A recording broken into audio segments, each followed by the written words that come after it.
Hello everybody, my name is Laura. I'm 21 years old now, but when I was 14 I decided to sail around the world on my own. And well, I finished when I was 16, so that made me the youngest person to ever do that.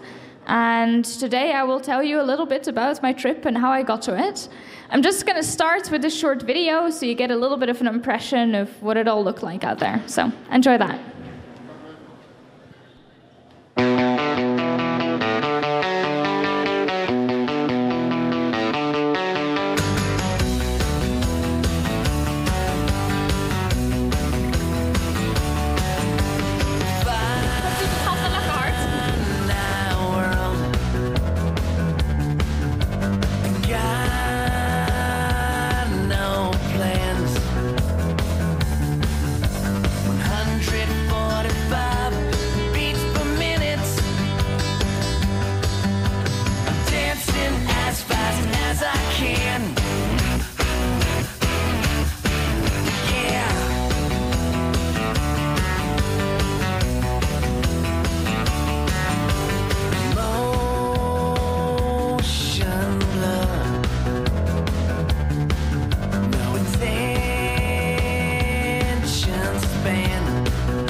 zeilers.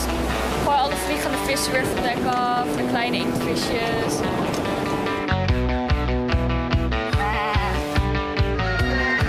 And now, I'm gonna offer my pancake to Neptune. The moment is here. Oh, it landed on the deck.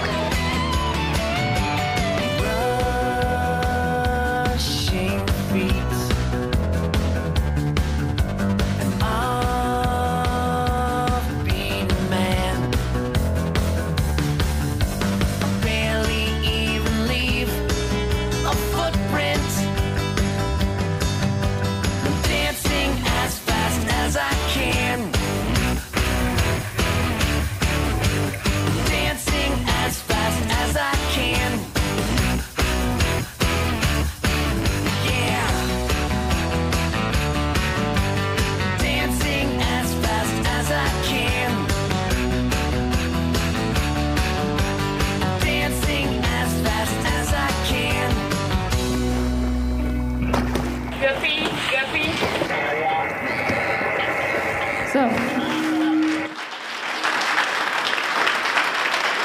thank you. So one of the questions I get asked most is, why would you want to sail around the world when you're 14? And since that's a pretty good question, I'm just going to start with that question. But to properly explain it, I have to back up a little bit. So this boat was built by my dad when he was in his early 20s. He met my mom on the shipyard, and they left off on a trip around the world for 7 years. And during that trip around the world, I was born. So they left off from Holland, and I was born halfway in New Zealand. So I became part of the crew. We stayed in New Zealand for about 2 years and then continued on to Australia and Indonesia. Of course, my parents had to work along the way as well. So my mom is actually, she is a street performer. And she does all kinds of crazy things, like working with snakes. But mostly she did clown shows. So mom is a clown. And my dad is very technical and a handyman. He always found jobs on shipyards and fixing boats and all sorts of things like that. So we continued on sailing for quite a while, discovered the places we were at. After a couple of years, my younger sister Kim was born. And actually now she is in the circus, working, traveling all around Europe. Right now I think she is in Sweden. It's kind of hard to keep track of her. So she's doing trapeze and acrobatics. So I have a little bit of a strange family to start with. We're all a little bit odd. So when I was 6, we arrived back in Holland, which is where my dad is originally from. And he started building a bigger boat, a 60-footer this time. And sadly, not long after my parents divorced, I decided to stay with my dad. I think I just loved boats and I wanted to be there. So I grew up with my dad building this big boat. Right now it looks like this. The masts are going to be stepped hopefully next month, so that's pretty exciting. And he is planning to go off into the Pacific again. So you can imagine growing up with my dad building this huge boat. I got quite inspired to build my own boat, which looked like this. And with a little bit of help from my dad, it looked like this. And with this boat, or if you could even call it a boat, I actually sailed across the rivers in Holland, and that was pretty exciting. It was really, it was almost scary. And somehow it's funny, because that feeling that I had the first time I crossed the river on this thing, it was almost the same as when I left off on my trip. It's just that the dream kind of got bigger all the time. So from this boat, I moved up onto bigger boats. I started doing a lot of dinghy races in Holland. I actually did pretty well racing, and I always sailed on my own. And at some stage, I was sailing in the youth class, and the people organizing it said, you know, it's not really fair for the other kids that you always win, because then they don't have a chance. So we have decided that you need to sail with another person. You're not allowed to sail alone anymore. But I didn't want to sail on my own, or with another person. I really wanted to be alone. So I asked them if I could take my dog with me instead, since he was about the same weight as me at that stage. So they said, okay, sure, take the dog with you. So I did a lot of the races together with my dog, and we still did pretty well. So that's good. It was a bit more difficult, though, because I couldn't tack really quickly. He would fly over the side. And sometimes if he saw like sheep running around in the paddocks, he would jump over and go chase them, which was a problem for me because I would be disqualified. So anyhow, after a while, I wasn't allowed to sail in the youth class anymore, and I went up. And then I got this boat, which is a boat I found on the shipyard we were living, and it was quite neglected.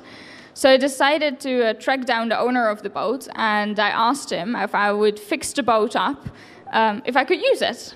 And surprisingly, he said yes. So I cleaned it all up, I put it in the water, I took good care of it and maintained it, and I sailed with this boat. I was about 10 at this stage. I did do a couple of races with it as well, but decided it was a little bit too big to race it alone on the rivers. So that's when I really started to get into cruising. When I was 11, I took this boat and I sailed around the whole of Holland in my summer holidays. So about 6 weeks on my own. Well, together with the dog. The dog was always there. He always sailed with me, and he took very good care of me. So that was very cool. He's a very protective dog. And I kind of think my dad wouldn't have let me alone for 6 weeks if the dog wasn't there. So anyhow, that was really cool. the following year, I decided I wanted my own boat. So I bought my own boat. It's a pretty similar type. And at this stage, most people are wondering how on earth does an 11-year-old buy a big boat like that, which is a fair enough question. So I've had this crazy dream that someday I wanted to sail around the world since I was about 8, I think. I can't quite remember when it started exactly. But I just knew that one day I was going to do that. No idea how or when or what. But I just figured I better start preparing. I was going to need money. I was going to need a boat. I needed to really learn a lot. So from the age of 8, I just started to actively prepare for this trip. And yeah, I did all the jobs I could find, did deliveries of newspapers, cleaned up shops. Eventually, I bought myself a unicycle and learned to drive on it very well. And then I did performances in town in the summer. And that actually worked really well. And the great thing about this whole thing was that I was still living at home, so I had absolutely no costs. And at the time, of course, I didn't really realize that. But it's really a great gift to be working when you're so young, because you can actually earn a lot. Right now, it's much harder, because there's a lot of costs that I have to pay that back then I didn't have. So that was great. By the time I was 11, I could actually buy my own boat. So with 12, I did the same thing. I sailed around Holland again. And then by the time I was 13, I kind of found Holland too small. I had seen all the things I wanted to see, and I just needed to go somewhere else. So the next logical step was England, which is about 100 nautical miles from Holland, and it takes about 24 hours to get there with this boat. And I thought it was a great idea. Even better not to tell anybody about it, because they would probably be against it anyway. That's turned out to be a very bad idea, but that's a story for another time. This is on the way to England. I left in a short school holiday, prepared the boat, and this is also on the way to England. It was absolutely horrible weather. I mean, no storm or anything, but really thick fog, which in that part is really dangerous. There's a lot of ships. The North Sea is kind of comparable to trying to cross a highway.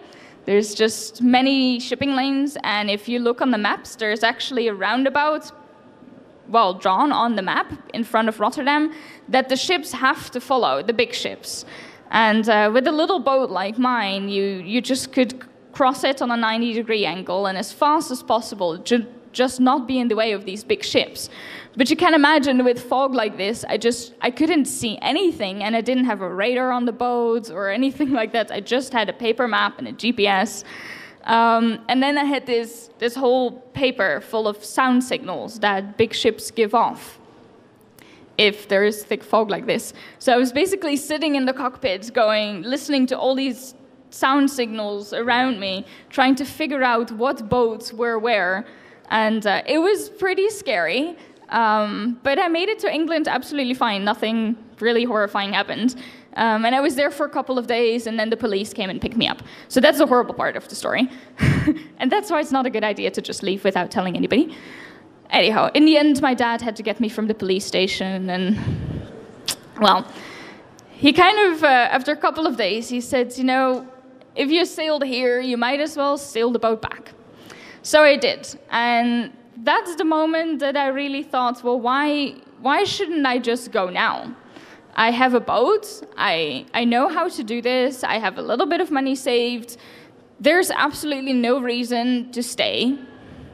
So, so I started preparing to actually leave around the world at that moment. I was 13.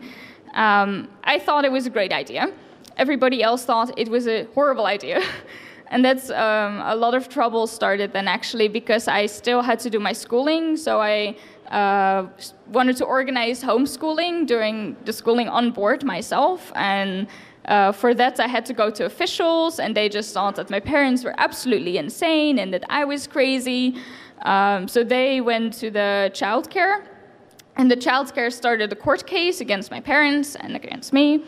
So then it really kind of just was this explosion that I didn't really see coming at all. A lot of media attention, most of which was really negative.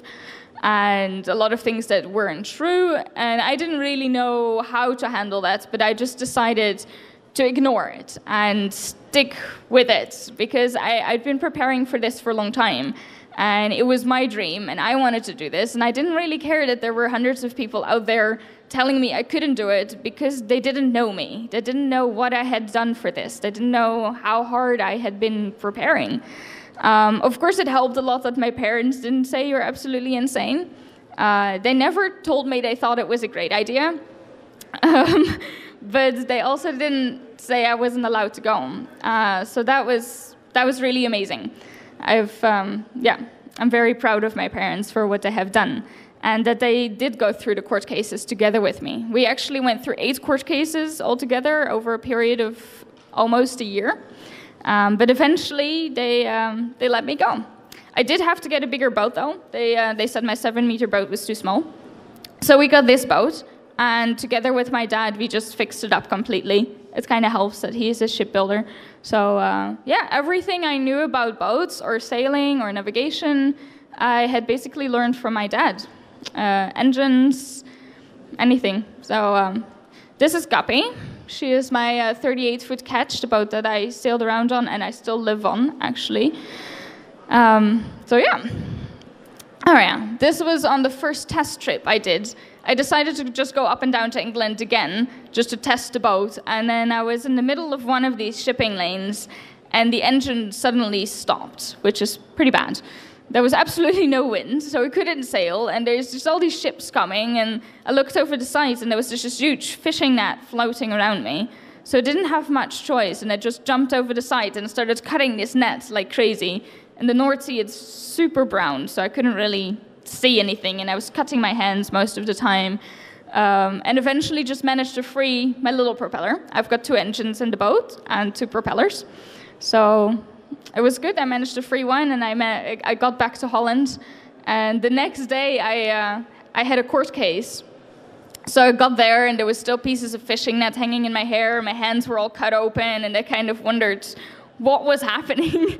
So I told them the whole story, and that was the last court case. I don't know if it had anything to do with it, but for me, it was also a good test of how do I react in such situations where you just have to make a decision straight away. So finally left in August 2010, and I sailed from Holland to Southern Europe together with my dad, and then left from Gibraltar on my own. Went to the Canary Islands, Cape Verde, and then across the Atlantic, which was a pretty big journey for me at the time, the biggest I had done, and with a boat that I didn't really know, in waters I didn't know. So it was that was a very exciting trip. The first trips were definitely the scariest, because everything was new. Suddenly I was away from home. I was really doing this. It was kind of, sometimes I was so nervous that I couldn't eat. But that all kind of left when I arrived in one place. It was just this, I've managed, to get from A to B alone. Because out on the ocean, you're absolutely alone. There's no one else. And right, that happens also. So actually what you see here is a squall, which here we don't have them. They're like crazy weather systems that just form one of a sudden and then fall over you with heaps of wind and rain. And I just didn't really see it coming. So I was inside cooking, and the next moment I was flying through the boat together with my food. That was unpleasant. But I did get to know about squalls and how to catch them on the radar. So that was good. So as I was saying, you're completely on your own. And here, actually, there's a picture of my wind vane, which is broken. And if you're alone out there, a wind vane is very important. It keeps my boat kind of in the right direction, just using the wind and water pressure. So, of course, I can't be out there all the time steering the boat. I have to eat and sleep and navigate. So for me, it's very important. And here, it just, the bottom part of it's completely broken. Luckily, I did have some spare parts on the boat to fix it, but there was no follow boat or anything like that. If things broke, I had to fix it. So one of the most important things for me, actually why I wanted to do the trip, is because I wanted to see the world. And I really stopped a lot along the trip, and a lot of little islands, and then I went ashore and just got to know the people. And that was one of the most amazing things, actually, getting to know the people and seeing the countries. And here you hear stories all the time, but you don't really know what it's like until you're there. And this is a family I met, and they lived in this little house, and it was one of the first islands I was in. I saw this little house and I just thought, man, how could people possibly live here in the middle of nowhere, having absolutely nothing? And I felt kind of bad for them. But then I got to know them, and they were such friendly people. They invited me over straight away and gave me some food, and we had a chat. And then I asked, well, wouldn't you want to live somewhere else and have like a bigger house or something? And they kind of looked at me really strangely and said, why? We've got everything we need. We've got a roof above our heads, and we've got food from the land, and we've got water from the waterfall, and all of our family is here. What else do we need? And that statement for me was just this big realization that really we don't need anything more than that. Materialistic things aren't what make us happy. These people were extremely happy and really friendly. And I found it very amazing to experience that. And actually on the boat, I experienced that a lot as well. Because I don't have a shower on the boat, and not a lot of water, and no fridge. So it's very basic. But it makes it so much more beautiful because you really start to appreciate all those things. I was so happy to have a little ice cube in my drink when I got somewhere, or to sleep in a bed that was just straight, not trying to throw me out. And you know, freshly washed. It was great. I really got to appreciate those things. And I think that's very important, and something I really learned from these people that lived on these islands. And yeah, it opened my eyes to that. So from the Caribbean, I went through the Panama Canal and got into the Pacific. I love the Pacific Ocean. It was very beautiful. There was also quite a bit more sea life than I had seen in the Atlantic and the Caribbean, although definitely not as much as I was hoping for. My parents said they saw dolphins almost every day on their trip, and I saw them maybe once a month or something, so really a lot less. And it was just sad to realize sea life is declining that much, really. But therefore, when they were there, it was very cool. So besides dolphins, I saw a lot of flying fish. And really a lot of flying fish. I was attacked by flying fish twice. Don't think they intended on it. But once was pretty scary because I was inside sleeping and the hatch was open. And this big fat flying fish, about that long, just, whoa. Not sure what's happening there. I'm sure they will fix it. So this big fat flying fish just went into the hatch and flew straight into my face while I was sleeping. And you can imagine, this is a pretty scary thing because you're on a boat and suddenly your face is wet and salty and smelling like fish, and there's strange flopping noises going around the boat. And when you're on a boat, those are all really bad things, to be wet and salty and smell fish. So, well, when I found out what it was, of course, I had a big chase and had to get the flying fish out of the boat. It's pretty difficult. So anyhow, I'm not sure, now I have to get all the way back to where I was. Yes, further. Okay, technology is great, isn't it? Flying fish, right. Oh, and I spent a lot of time trying to catch a picture of flying fish. It's really difficult, they're really fast, and well, you can't really see when they're coming. So eventually I just gave up on it, and I decided to choose one of my collection. I had many flying fish, and chose a pretty one, folded out its wings, and threw it back into the water and made a picture. And it actually looks like an alive flying fish. So I think I did pretty well. This was pretty gross, actually, all the dead flying fish. They were there pretty much every morning, and I had to throw them off the deck. And if I waited a little bit too long, and the sun would kind of like fry them to the deck, and they would stick, and I have to like peel them off, and sometimes they exploded. It's very gross. Sharks, right. I actually just put this in the presentation because I get a lot of questions about sharks. I'm really not worried about them. Just, you shouldn't sink the boat right that moment or decide to go for a swim. But yeah, I saw maybe 2 or 3 sharks altogether, so there's really not that many, and they absolutely didn't care I was there. They just swam past and kept swimming, so I was not worried about that at all. But then I do have to say I didn't just go for random swims in the middle of the ocean. So from Panama, I did stop in the Galapagos briefly, and then I went over to the Marquesas Islands, which are in the middle of the Pacific. That was a great trip. It took me about 18 days.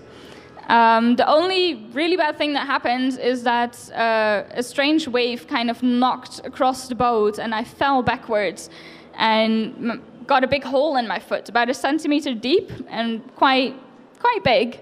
So I couldn't walk properly anymore on the boat. And it wasn't really that big of a problem on the boat. But yeah, after that, of course, on land, it becomes infected, and that's a serious problem. So I was very worried about it. I didn't really know what to do. But I met these really great people, and they just, I didn't really understand them, of course, because they speak Polynesian and I don't. But they just decided to take me up to their house and take care of my foot. And the most amazing thing I found is that they didn't want anything back for it. They just did it. Every time I wanted to give them something to say thank you, and they just said, no, we don't want anything. And they even kind of seemed offended that I wanted to say thank you. And then I met somebody on the island that said, well, that's just the way they work here. It's a very tight community, and they need each other. And somehow the real gift of giving somebody something is broken when you get something back. And I found that very beautiful. They just never expected anything back except for a thank you. And when somebody needed help, they just always helped each other. And that was a cool lesson. So actually, I think I'm already past my time, so I have to move through this a little bit quicker.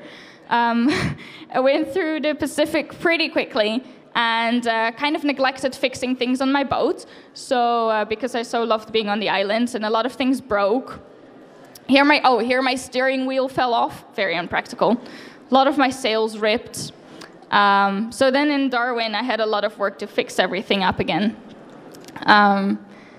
Another big point, actually, that on my trip, I decided to not have any big sponsors, not financial sponsors. I had sponsors for sails, solar panels, dinghy, things like that, but no financial. And I decided that because it was my dream, and I wanted to do this. And I just simply didn't want a big company to take over my dream and turn it into their business, which is what they would do, and it's their absolute right to do so. I'm not against sponsorship at all. Just at that point, I didn't want that. I wanted to do it on my own. So it meant I had to work along the way, find jobs. I had to live really cheaply. I mostly just ate spaghetti. I anchored. I did all of the work myself and asked people to help me. And I think that was a really good way. I'm really, really glad that I didn't get any big sponsors, because I learned a lot from that. So anyway, blah, blah, blah. I have to just rush through this. I did all this stuff too. And then I sailed across the Indian Ocean in one stretch. It's about 6,000 nautical miles. It took me 48 days, so it's the longest trip. And weather-wise, it was pretty awful. First, I had 2 weeks of no wind at all. I was just rolling around, and it was very depressing. So I was really happy when the first storm came through, because I was finally going somewhere. It was the wrong way, but somewhere, anyway. And yeah, the whole Indian Ocean just kind of went like that. It was just storms, and then no wind, and then a storm, and then no wind. Luckily, it rained a lot, because I don't have a water maker either, so I really needed it to rain. I had a little friend on the boat as well. His name was Messi. This is why, because he pooped on my solar panels. And it took me about 2 days to find out when my batteries didn't charge. He didn't just poop on the solar panels, actually. He pooped all over the boat. It was really gross. So that's why I called him Messi. So even though the Indian Ocean, weather-wise, it was insane, mentally it was one of the best trips. I really loved being out there for 48 days, and I can't really explain why, but after after 2 weeks, the time just disappears. There's no time. It doesn't matter what date it is or what month or even what year. The only thing that matters is you and the boat and staying afloat and going into the right direction. So actually life is very simple. It's not easy, but it's simple. There's just a couple of things to think about. The boat, keeping it afloat, and keeping yourself alive. And I managed with that very well. I loved it. And I love just having the feeling to be out there with nature, which is incredibly powerful. The oceans are so powerful. It's amazing to be out there on this tiny little boat and just get somewhere simply using the wind and the waves that are so much stronger than us, really. Yeah, somehow I really got that sense, and it was very beautiful. So mentally, that trip was great. And that's why from South Africa, I also sailed straight back to the Caribbean. Another 6,000 miles, 41 days. It took me that time. So at night, of course, I have to sleep. The boat just keeps sailing. I generally sleep for about an hour and then wake up, check if everything is okay. And the scariest thing was actually arriving back in St. Martin. As you could see on this picture, the Caribbean is where my trip kind of crosses lines. So that's the end. That's where I would have actually managed to sail around the world on my own. And there's like this dream that I had been fighting for years and years and years, basically my whole life, and it was suddenly fulfilled. It was kind of a scary idea. It's like, what am I going to do now? But I already decided I didn't want to go back to Holland, so I kept on sailing to New Zealand, another half time around the world, and I arrived there in 2012 together with my little cat. I had another uninvited visitor on board, Mr. Sea Lion. Just kind of hopped on, stayed there for a night. They've got pretty sharp teeth, so I didn't discuss with him. So this is the whole trip around, starting from Holland, going around, back to the Caribbean, and then on to New Zealand. So after the trip, I wrote a book about my trip. I got to know a very nice man, and we got married about 2 years ago. We still live on my boat, but we're selling it at the moment, and what we actually really want to do right now is get a bigger boat and set up a sailing youth program so we can take out more teenagers like I was at the time that I sailed around and show them how incredibly beautiful the world is out there, and hopefully they can learn some of the great things that I learned out on the oceans. So that's what we're working on right now, and I have to stop this right now, so thanks for listening.